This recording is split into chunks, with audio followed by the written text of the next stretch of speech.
დემოკრატიული პარტიის განხეთქილება ისრაელის საკითხზე ღიად გამოჩნდა მიჩიგანში გასულ ღამეს. პროგრესული კანდიდატი აბდულ საიდ, რომელმაც საარჩევნო კამპანია აწარმოა აშშ-ს სამხედრო დახმარების შეწყვეტაზე ისრაელისთვის და სხვა საკითხებზე, მოიპოვა დემოკრატიული ნომინაცია აშშ-ის სენატის ადგილისთვის. მან დაამარცხა ისრაელის მხარდამჭერი კონგრესმენი ჰეილი სტივენსი პარტიის ერთ-ერთ ყველაზე ყურადღებით მონიტორინგებულ პრაიმერში. სტივენსმა ადრე დაურეკა ილ საიდს და აღიარა დამარცხება. ეს არჩევნები დემოკრატიული პარტიის მიმართულების მნიშვნელოვან გამოცდად ითვლება ნოემბრის შუალედურ არჩევნებამდე. დეტალებს ჩვენს რეპორტაჟში სამანთა კოენისგან დაიგებთ.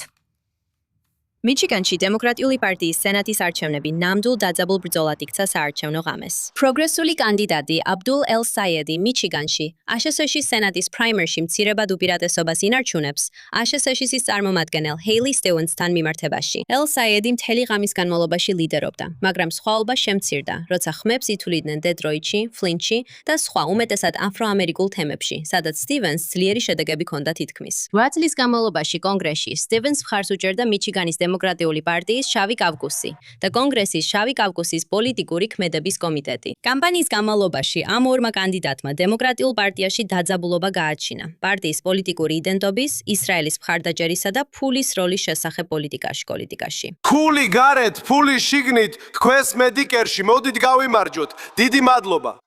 ერთ-ერთი ყველაზე მნიშვნელოვანი განსხვავება კანდიდატებს შორის არის მათი შეხედულება ისრაელის ომზე ჰამასთან.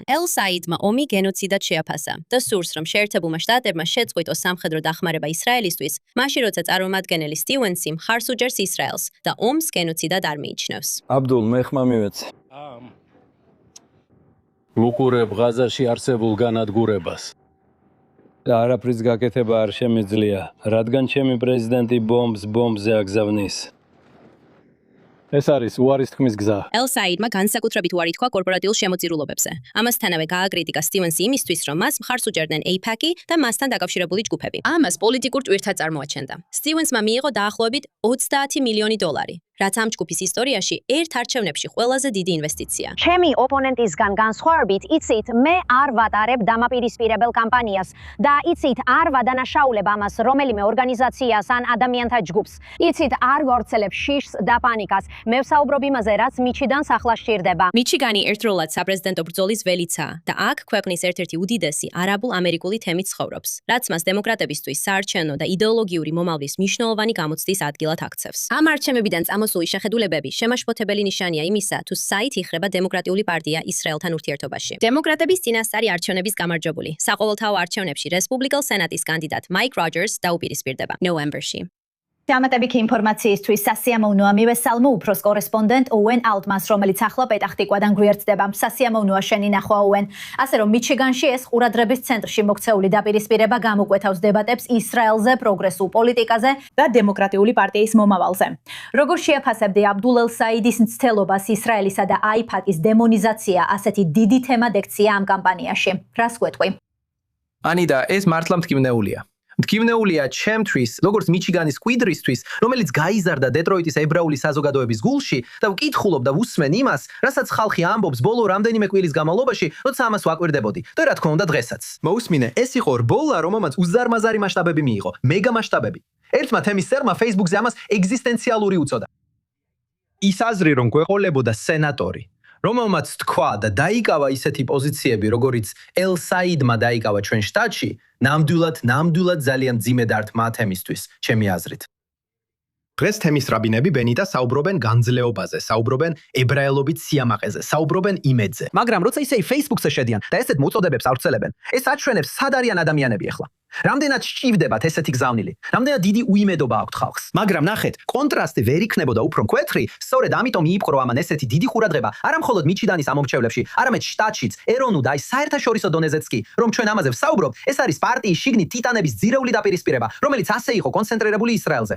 როგორც თქვენ თქვით ბენიტა, აბდულ საიდმა პირდაპირ ამაზე გაამახვილა ყურადღება. AIPAC-ი და ისრაელი აქცია კამპანიის ცენტრალურ თემად, შეიძლება ითქვას, მთლიანი კამპანიის მთავარ თემადაც კი. და ჩვენთვის სრულიად წარმოუდგენელი იყო. შემთთვის როცა ვიზრდებოდი, ესეთი რაღაც დემოკრატიის ხივა წარმოუდგენელი იქნებოდა. ეს iPad-ისთვის დარტყმა. iPad-ი დღეს გამოვიდა და განაცხადა, რომ ისინი ერთი არჩევნით ან ერთი ციკლით არ ღელავენ, რომ ეს თაობათა ბრძოლაა, ასე უწოდებენ ამას. თაობათა ბრძოლა. მაგრამ ამ მომენტში ეს თქივნეულია და რთულია. ეხლა რა თქმა უნდა, რაც ამას განსხვავებულს ხდის, მაგალითად ნიუ-იორკის კონგრესის ოლქების პრაიმერებისგან, არის ის, რომ მიჩიგანი არც მხარად დემოკრატიული შტატია და არც მხარად დემოკრატიული ოლქი. ეს კონკურენტული შტატია. და აბდულ ელ-საიდს. ძალიან რთული გზა ელის წინ საერთო არჩევნებში რესპუბლიკელი კანდიდატის წინააღმდეგ, რომელიც ექსტრემალურად არ აღიქმება, არამედ უფრო ზომიერად რესპუბლიკური პარტიის სხვა წევრებთან შედარებით დამოუკიდებელი ამომრჩევლებისა და იმ დემოკრატებისთვის, რომლებიც უკმაყოფილონი არიან, მათ შორის უკმაყოფილო ებრაელი დემოკრატებისთვისაც. და დიახ, ძალიან დაძაბულ ბრძოლაში შესაძლებელია, რომ სხვაობა 9% ან ნაკლები იყოს და მაიკ როჯერსმა ნოემბერში გაიმარჯვოს. ეს შეიძლება სწორედ ებრაელი ამომრჩევლის ხმების გამო მოხდეს მიჩიგანში. ეს შესაძლებელია, მაგრამ ამ ყველაფერმა ეპიკური მასშტაბები მიიღო, რაც ჩემი აზრით პირდაპირ გულში უთხრამს მიჩიგანში მცხოვრებ ებრაელებს და ვფიქრობ, ჩვენც უნდა გვაფიქრებდეს აქ ისრაელში, როცა მომავალს უყურებთ.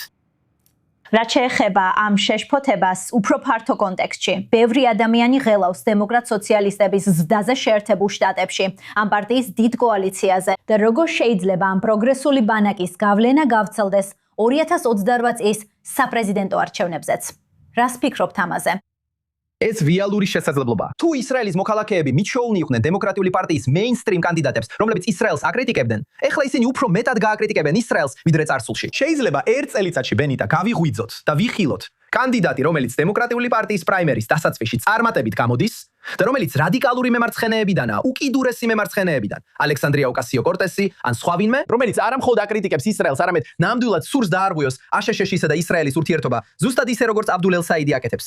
ეხლა მნიშვნელოვანია აღნიშნოთ, რომ მათ შორის მაინც არსებობს გარკვეული განსხვავებები. მაგალითად, ზორან მამდანი ნებისმიერ ფორმაში ეწინააღმდეგება ებრაული სახელმწიფოს იდეას. რას ამბობს აბდულ ელ-საიდი? ის ამბობს, პრინციპში ებრაული სახელმწიფოს იდეის წინააღმდეგი არ ვარ, მაგრამ უნდა მაჩვენოთ, როგორ შეესაბამება ეს ლიბერალურ ღირებულებებს და მე ეს ჯერ არ მინახავს. ეს ნიშნავს, რომ მას აქვს გარკვეული გახსნილობა და მოქმილობა ესეთ საკითხში და ამბობს, რომ აღიარებს ებრაელთა თვითგამორკვევის უფლებას.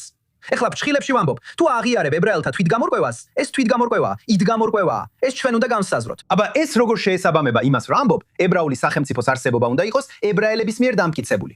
მაგრამ როგორც არ უნდა იყოს, ფილოსოფიური დისკუსიებია, გარკვეული ნიუანსებია, მაგრამ მთლიანობაში ის ნამდვილად ამ ბანაკის ნაწილია. თუნდაც ის ამ ბანაკში იყოს, თუნდაც ოფიციალურად არ უწოდებდეს თავს დემოკრატიულ სოციალისტს. და ზორან მამდანის მსგავსად, ისრაელის საკითხი მისთვის ძალიან მნიშვნელოვანია და მისი არსის ნაწილია. ეს ერთ-ერთი მიზეზია, რატომაც მან პირდაპირ ამ საკითხზე გაამახვილა ყურადღება საერთო არჩევნებში, კიდევ ერთი მიზეზის გარდა, რომელსაც ჩემი აზრით სამართლიანად მიუთითებდა, რომ AIPAC-მა ამ არჩევნებში 30 მილიონი დოლარი დახარჯა გარე დაფინანსებით. ასე რომ ეს ჰეილი სტივენსის კამპანიის მნიშვნელოვანი ნაწილი იყო საბოლოო ჯამში. ესევე.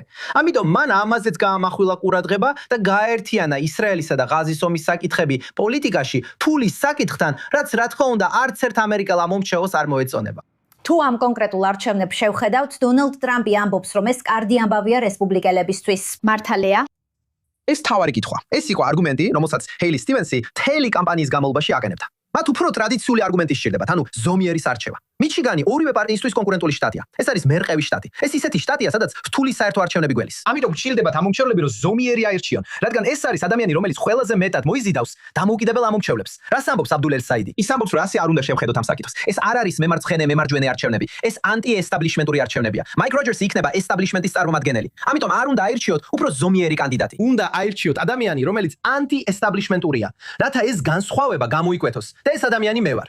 კიდევ ერთ რამეს დავამატებ ბენიტა. სხვაობა აქ ძალიან მცირეა და მიჩიგანსა და მის ფარგლებს გარეთ ებრაული საზოგადოების ბევრი პოტენციური მოკავშირეა. ხალხს რამდენიმე ებრაელი დემოკრატი, რომლებიც მიუმართავთ ებრაულ პრო-ისრაელურ დემოკრატებს მიჩიგანიდან. მათ შორის კონგრესმენის პოტენციური კანდიდატი, რომელიც ნოემბერში უნდა აირჩიონ, ჩვენ იანვარში ვაპირებთ ვაშინგტონში წასვლას. ნახეთ, დიდი მხარდაჭერა შავკანიანთა საზოგადოებაში, თუმცა ეს ისრაელის გამო არ ყოფილა. მაგრამ არსებობს პოტენციური ჯგუფები, რომლებიც მომავალში AIPAC-ისა და შეერთებულ შტატებში ებრაული საზოგადოებებისთვის მოკავშირეები იქნებიან დემოკრატიული პარტიის ფარგლებში. მათ თავიანთი ძალა არჩევნებში აჩვენეს ამ პრაიმერის განმავლობაში.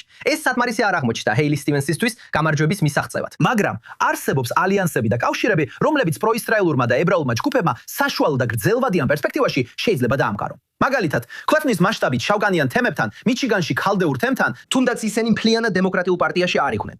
და არსებობს პოტენციური ალიანსების საფუძვლები, რომლებიც შეიძლება დაეხმაროს AIPAC-ს, რომ მხოლოდ უარყოფით როლში არ იყოს წარმოდგენილი. როგორც ეს ამ არჩევნებში მოხდა, არამედ იყოს კოალიციის ნაწილი, სადაც ჩემი აზრით პროისრაელური პოზიცია სხვა ჯგუფებთან თანამშრომლობით შეიძლება ბევრად უფრო ძლიერი იყოს დემოკრატიულ პარტიაში, თუ სტრატეგიულად გრძელვადიან პერსპექტივაზე იფიქრებთ. ყოველთვის ვაფასებთ თქვენ შეხედულებებს. დიდი მადლობა უფროსო კორესპონდენტ ოვენ აუტმან პირდაპირ ეთერში პეტახ-ტიკვადან. დიდი მადლობა.